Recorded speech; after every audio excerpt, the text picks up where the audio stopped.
जय श्री ओम नमः सिद्धेभ्यः। जय श्री महावीराय नमः। जय श्री परम्पराचार्य गुरुवे नमः। जय श्री उमा स्वामी गुरुवे नमः। जय श्री शांति सागर गुरुवे नमः। जय श्री विद्यानंद गुरुवे नमः। मोक्ष मार्गस्य नेतारं भेत्तारं कर्म भूभृतां ज्ञातारं विश्वतत्त्वानां वन्दे तद्गुणलब्धये। मंगलं भगवान् वीरो मंगलं गौतमो गणी मंगलं कुंद कुंदार्यो जैन धर्मोस्तु मंगलम्। तत्वार सूत्र परम मांगलिक ग्रंथ है। आचार्य कुंद कुंद के पट्ट शिष्य आचार्य उमा स्वामी द्वारा विक्रम की प्रथम शताब्दी में यह महान ग्रंथ लिखा गया। इसकी भाषा संस्कृत है, शैली सूत्रात्मक है, 10 अध्याय में विभाजित है, 7 तत्वों का जिसमें बहुत सुंदर वर्णन है। समद्वासांग का संक्षेप और सार निचोड़ एसेंस यदि कोई ग्रंथ है तो वह यह तत्वार सूत्र है, जिसे हमें हर किसी को यह पढ़ना चाहिए। हम सभी लोग दूसरा अध्याय पढ़ रहे थे और दूसरे अध्याय में जीव का लक्षण, जीव का उपयोग, जीव के भाव और जीव का जो जन्म है वो कौन कौन सा जन्म होता है, कैसे होता है। और आज हम जो पढ़ेंगे कि जीव का जन्म के बाद जो शरीर धारण करता है वो शरीर कौन कौन सा होता है, किस जीव का कौन सा शरीर होता है। पहले अपन ने देखा जीव मरण करके एक गति से दूसरी गति में जाता है तो बीच की गति कौन सी होती है, तो विग्रह गति अवग्रह गति के बारे में पढ़ा। पर जन्म लेता है तो कौन सा जन्म होता है, उसका सम्मूर्छन है, गर्भ है या उपाद जन्म है।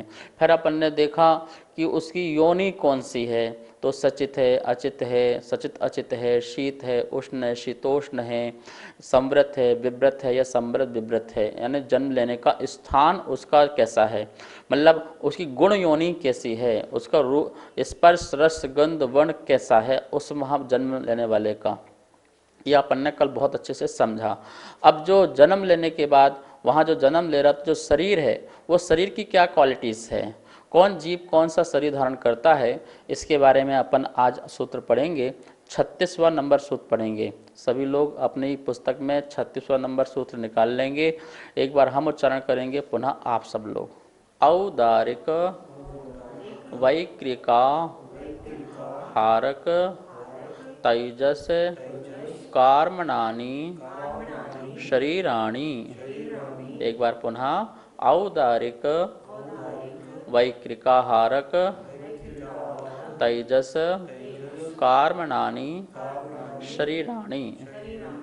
इस प्रकार से यह सूत्र का उच्चारण हुआ। अब अपन इसको बोर्ड के माध्यम से संधि विच्छेद करते हुए इसको सूत्र को समझते हैं। अध्याय दूसरे का 36वां नंबर सूत्र है। देखिए यहाँ पर क्या लिखा है, औदारिक। औ बोलना है, औदारिक नहीं बोलना है, औ बोलना है, ओ नहीं है, औ है। हम लोग अधिकांशतः औ को ओ ही उच्चारण करते हैं। बोलचाल की भाषा में हम औ उच्चारण करते ही नहीं हैं, क्योंकि ये प्राकृत की एक संस्कार है। प्राकृत भाषा में औ नहीं होता है, ओ होता है। इसलिए आप हम सबको आदत प्राकृत बोलने की है। गौरव बोलते हैं, गौरव नहीं बोलते हैं। औरत बोलते हैं, औरत नहीं बोलते हैं। औषध बोलते हैं, औषध नहीं बोलते हैं। तो हमको बोलचाल की भाषा में औ और आई बोलने का बोलचाल भाषा में है ही नहीं है, क्योंकि प्राकृत में भी इसका उच्चारण नहीं है। प्राकृत में भी ए है उच्चारण, ओ है उच्चारण, औ और आई नहीं है। तो हमारी आम भाषा में, जैसे हम जैन हैं तो हम जैन बोलते हैं, तैल होता है हम तेल बोलते हैं, माइल है हम मैल बोलते हैं। तो इस प्रकार से ऐ का और औ का उच्चारण अधिकांश बोलचाल में नहीं है। पर हम जब सूत्र पढ़ रहे हैं तो सूत्र का शुद्ध उच्चारण होना चाहिए, क्योंकि हम संस्कृत पढ़ रहे हैं ना कि हम प्राकृत पढ़ रहे हैं। प्राकृत से ही अपभ्रंश आई, अपभ्रंश से हिंदी आई, तो उसमें तो चल जाता है बोलचाल की भाषा में। लेकिन हम संस्कृत साहित्य पढ़ रहे हैं, सूत्र संस्कृत के पढ़ रहे हैं, तो हमारा उच्चारण भी शुद्ध होना चाहिए, ठीक है ना। तो यहाँ पर ओ नहीं है, ध्यान रखेंगे। औदारिक है, क्या है, औदारिक।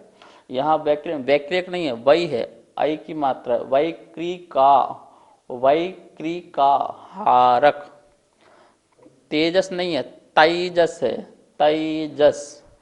कार्मणानि, कार्मणानि शरीराणि, इस प्रकार से ये पूरा का पूरा जो है ये समस्त पद है कार्मणानि तक।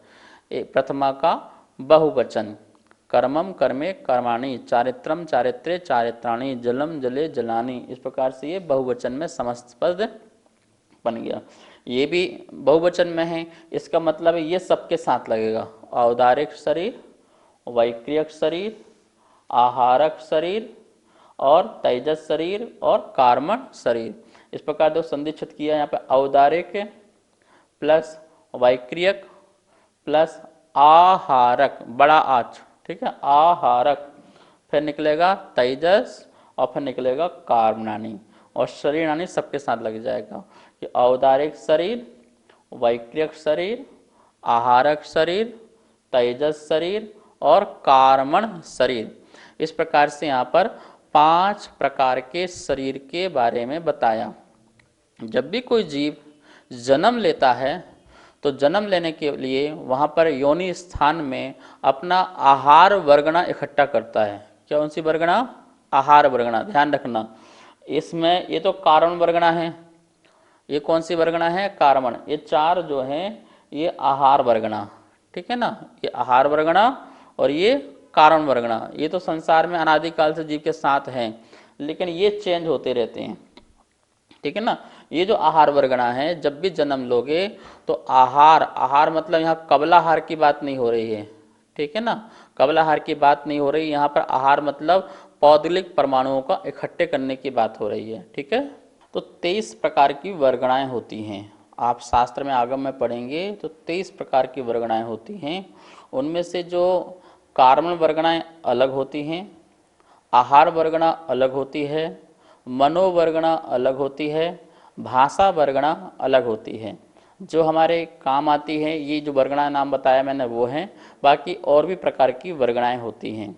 कारण वर्गणा जो कर्म का समूह, जैसे ज्ञानावर्णी, दर्शनावर्णी आदि कर्म बांधने वाली जो वर्गणाएं हैं उन्हें कार्मण वर्गणाएं कहते हैं, ठीक है ना।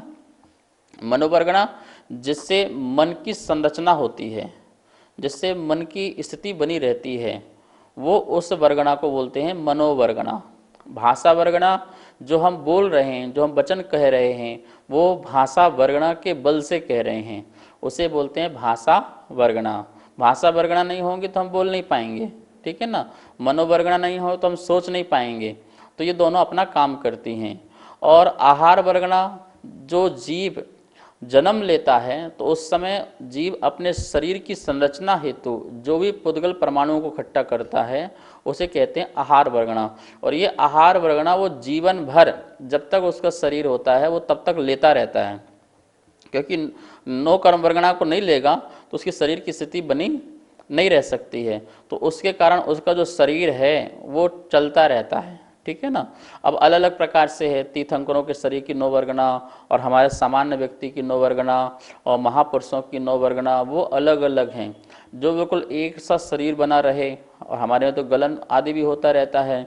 तो अभी आप इतना ही समझिए कि जो जीव जन्म ले रहा है वह अपने शरीर को बनाने के लिए वहाँ पर बहुत सारे पुद्गल परमाणुओं को इकट्ठा करता है, और उन वर्गणाओं से उसका शरीर की संरचना होनी है वो शक्ति रूप में इकट्ठा करता है और शरीर संपन्न होता है।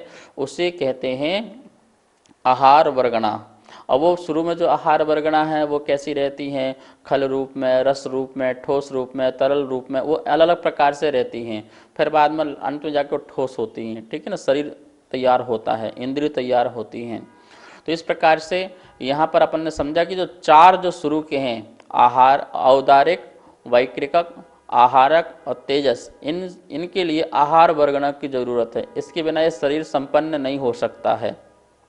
और जो 5वां नंबर का जो है वो कार्मण शरीर है, वो कार्मण वर्गणाएं, 8 कर्मों की वर्गणाएं वो कार्मण वर्गणा कहलाती हैं। इस प्रकार से अपन ने वर्गणा के बारे में पढ़ा। अब थोड़ा सा अपने सूत्र के बारे में देखते हैं कि सूत्र में ये जो शब्द हैं ये शब्द कैसे कैसे बने हैं। उदार शब्द से औदारिक बना है, विक्रिया शब्द से वैक्रियक बना है, आहार शब्द से आहारक बना है, तेज शरीर से तेजस बना है, और कर्म शरीर से कार्मण शरीर बना है, कर्मण से कार्मण बना है। तो इसमें क्या है, संस्कृत के अनुसार से इसमें इकण प्रत्यय हुआ है। कौन सा प्रत्यय हुआ है? इकण प्रत्यय हुआ है। इकण जब प्रत्यय लगता है तो सामने वाला जो शब्द है, आदि का जो शब्द है, वह दीर्घ हो जाता है। क्या हो जाता है? दीर्घ हो जाता है। इसलिए ऊ को दीर्घ करते हैं तो औ हो जाता है। तो और आगे जहाँ पर वो या जुड़ता है वह उसका आगे का भी दीर्घ हो जाता है, इसलिए उदार का औदारिक बन जाता है। ठीक है ना, जैसे उदय का औदयिक बन जाता है, क्षय का छायक बन जाता है, क्षयोसम का छायोपसमिक बन जाता है। ठीक है, उपसम का औपसमिक बन जाता है। इकण प्रत्यय की ये विशेषता है। ठीक है ना, तो अपन अब एक एक शब्द के बारे में समझते हैं कि ये उदार शब्द से जो औदारिक बना है इसका अर्थ क्या है। यहाँ पर औदारिक, वैक्रियक, आहारक और तेजस और कार्मण, ये 5 प्रकार के जो शरीर बताए हैं। पहले अपन ये समझ लें कि मोटे मोटे रूप से औदारिक शरीर जो होता है वो मनुष्यों और त्रियंशों को होता है। किसको होता है? मनुष्य और त्रियंशों का शरीर जो होता है वो औदारिक होता है। देव और नारकियों को जो शरीर होता है वो वैक्रियक शरीर होता है। और आहारक शरीर जो मनुष्य में जो मुनि बनकर के विशेष रिद्धि संपन्न मुनिराज हैं, जिनको आहारक रिद्धि प्राप्त है, उनको आहारक शरीर होता है, एक एक्स्ट्रा। और तेजस और कार्मण शरीर समस्त संसारी प्राणियों को होता है। समस्त संसारी प्राणियों में तेजस शरीर और कार्मण शरीर कॉमन हैं, वो होगा ही होगा। औदारिक है तो तेजस कार्मण भी रहेगा, वैक्रिक है तो तेजस कार्मण रहेगा, और आहारक है तो वहाँ भी तेजस कार्मण रहेगा। मतलब ये 2 जो शरीर हैं ये कॉमन रूप से सबके साथ ही पाए जाते हैं। अब अपन एक एक शरीर के बारे में समझते हैं। अब अपन यहाँ पर देखिए, जो हमने 5 नाम आपको बताए हैं उसको एक बार आप स्लाइड के माध्यम देख लीजिए। शरीर के 5 नाम ऊपर लिखा है, औदारिक, वैक्रिक, आहारक, तेजस और कार्मण। अपनी कॉपी में बिल्कुल नोट कर लीजिए, ठीक है ना। और अब देखिए दूसरी स्लाइड में आपको दिखाई दे रहा है इसके मालिक कौन है, इसके स्वामी कौन हैं। तो क्या लिखा हुआ है? औदारिक के नीचे मनुष्य और त्रियंश इसके स्वामी हैं। वैक्रिक के नीचे क्या लिखा है? देव और नारकी जो जीव हैं उनको इस शरीर होता है। आहारक में क्या लिखा है? जो छठे गुणस्थानवर्ती मुनिराज हैं उनको, विशेष रिद्धिधारी मुनिराज को ये आहारक शरीर होता है। ये सब कैसे कैसे होता है इनके बारे में अपन एक एक करके विशेष रूप से समझेंगे। अभी आप इतना ही समझिए। तेजस और कार्मण शरीर में क्या लिखा है? सभी को लिखा है, सभी जीवों को कॉमन रूप से तेजस और कार्मण शरीर होता है। अब अपन सभी लोग औदारिक शरीर के बारे में पढ़ते हैं। आपको यहाँ पर एक स्लाइड में औदारिक लिखा होगा, काय। काय मतलब क्या होता है? शरीर। काय का अर्थ क्या होता है? शरीर। औदारिक काय अर्थात औदारिक शरीर किसे कहते हैं? क्या लिखा हुआ है आपको दिखाई दे रहा होगा? उदार, महान, पुरु, स्थूल, उराल, इतने नाम दिए हुए हैं। ये सब के सब इसके पर्यायवाची शब्द हैं। उदार बोलो, महान बोलो, पुरु बोलो, स्थूल बोलो, उराल बोलिए, ये सभी की सभी पर्यायवाची शब्द हैं। ये औदारिक। उदार का अर्थ क्या होता है? स्थूल, जो शरीर स्थूल रूप से हो, जो शरीर किसी को रोके, किसी से रुके, किसी को रोकता है और किसी से रुकता भी है, उसको बोलते हैं उदार। और सबसे बड़ा उदार महान शरीर भी है ये, इसको महान भी बोला है। क्यों बोला है? क्योंकि इस औदारिक शरीर से ही कल्याण हो सकता है। किसे?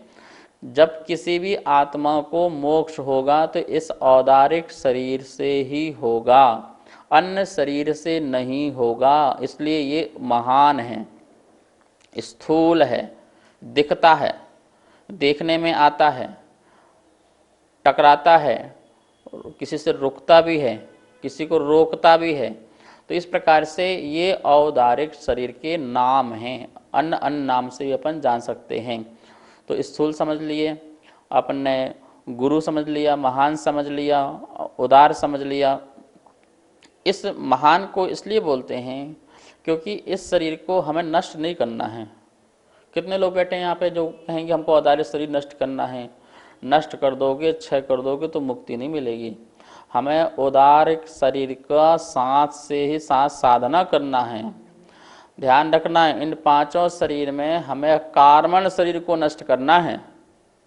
किसको नष्ट करना है?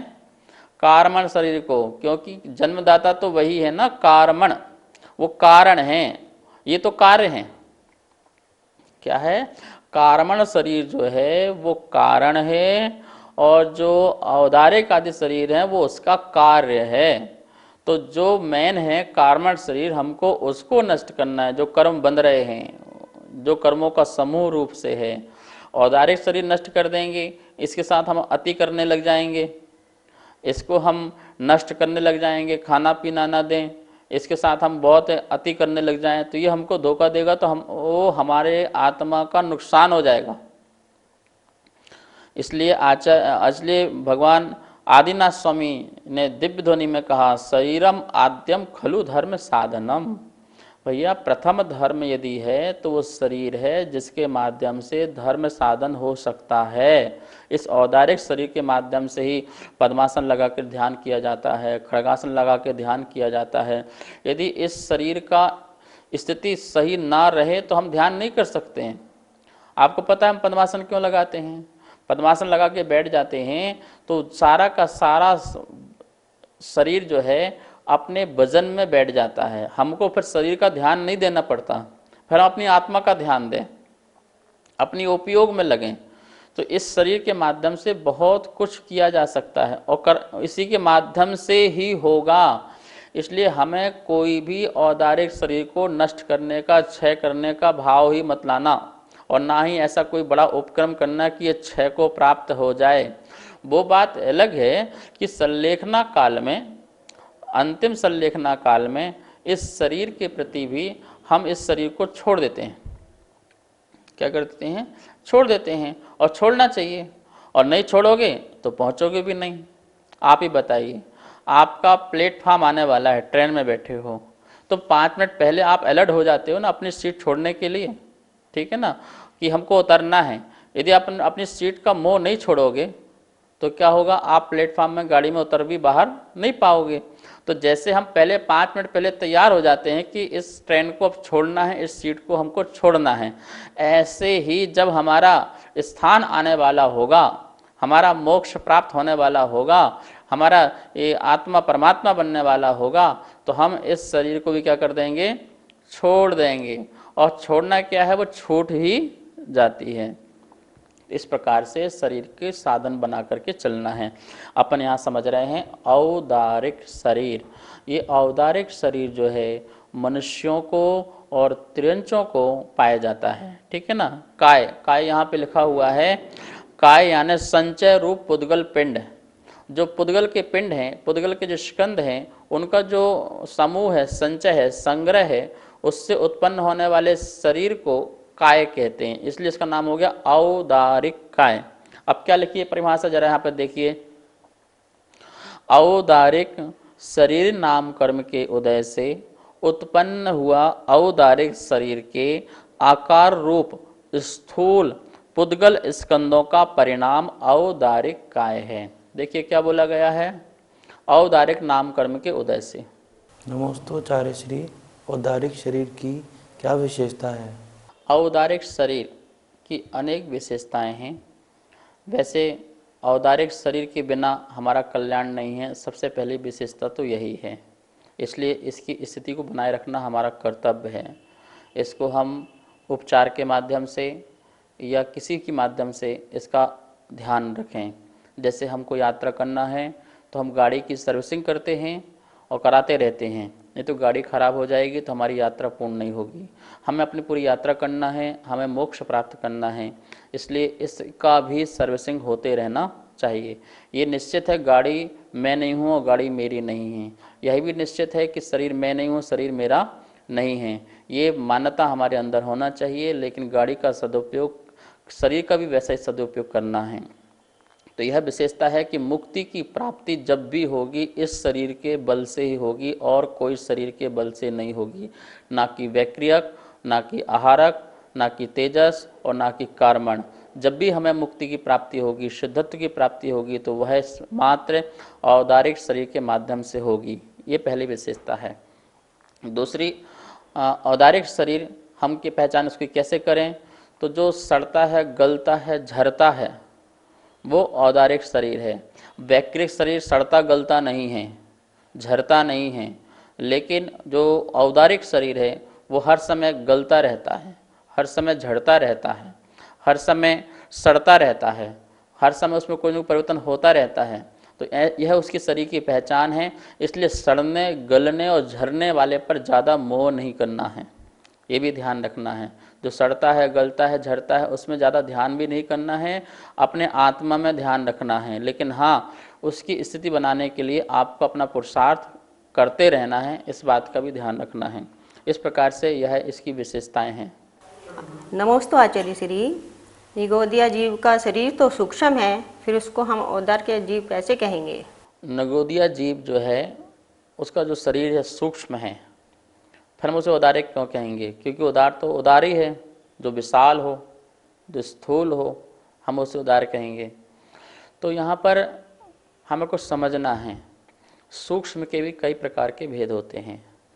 एक सूक्ष्म वह है जो हमारी दृष्टि के गोचर नहीं है, जो हमें दिखता नहीं है, हम उसे भी सूक्ष्म कहते हैं। यहाँ भी इतने परमाणु जो हमको दिख नहीं रहे हैं वो सूक्ष्म परमाणु हैं, जो कि स्थूल हैं। आप यंत्र से देखोगे तो दिख जाएंगे और आपकी दृष्टि से नहीं देखेंगे। तो यंत्र की अपेक्षा से तो स्थूल हैं, पर हमारी दृष्टि की अपेक्षा से कैसे हैं? सूक्ष्म हैं। ऐसी निगोदिया आदि जीव भी हमारी दृष्टि की अपेक्षा कैसे हैं? वो सूक्ष्म हैं। और शरीर तो कैसा उनका? स्थूल है। शरीर तो कैसा है? औदारिक ही है। हाँ, ये बात अलग है कि जो सूक्ष्म, जो औदारिक शरीर वाला जो जीव है वह भी इतना सूक्ष्म है कि वो हवा से निकल जाए, दीवार से निकल जाए, अग्नि से निकल जाए, पहाड़ से निकल जाए तो भी टकराए ना, इस कारण उसे सूक्ष्म कहते हैं।